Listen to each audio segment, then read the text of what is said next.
The series is about being liberated by insignificance and being washed away in the tides of time.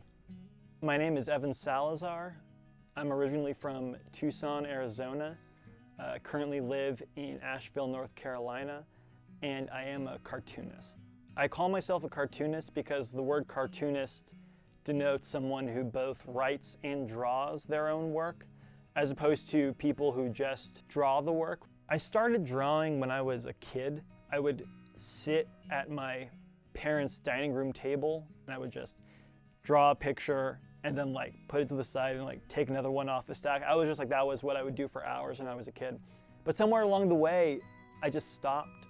I stopped drawing around age 13 or 14. I just didn't feel myself getting any better, and I didn't know if I could put in the work to get better.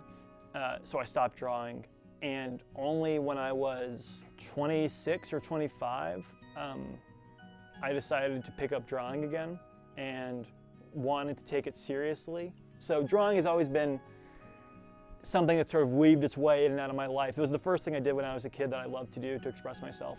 But things like storytelling have always come really naturally to me. Sitting down and writing more than 20 pages of just words, it's hard work, it's difficult work. Comics are just the best way for me to tell stories because of the general solitary nature of being a cartoonist. I like being alone and I like working alone, and the best comics are, in my opinion, are works from just one mind straight onto that piece of paper. That's the work that always resonates with me. My latest project is Rodeo #1. It's the first issue in a series that I'm doing.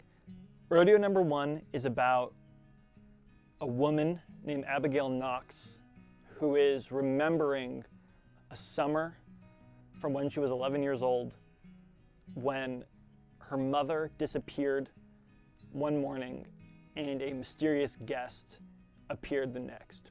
She is searching and searching and searching for answers. Like in life, the search never really ends.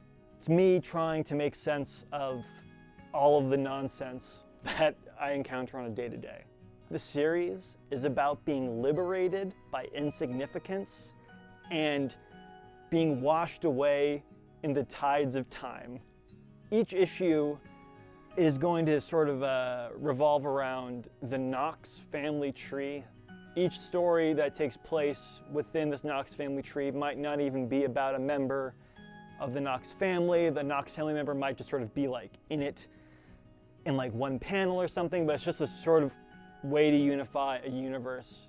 The story in Rodeo is very mysterious. I wanted to give the reader space to think. The best art is art that lets you imagine up your own things. When I decided that I'm going to start making comics, an important thing for me was that I'm going to do the entire steps of it myself. It's a pretty simple process, but it's a very gratifying one to draw it, set it up, print it, staple it, cut it, fold it, soup to nuts, A to Z. That's just the way that I've always gotten anything done.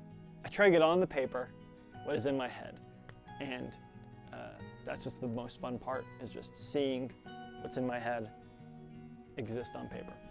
And so I had to work hard to just get my drawing to a place where they could properly express the stories I want them to express.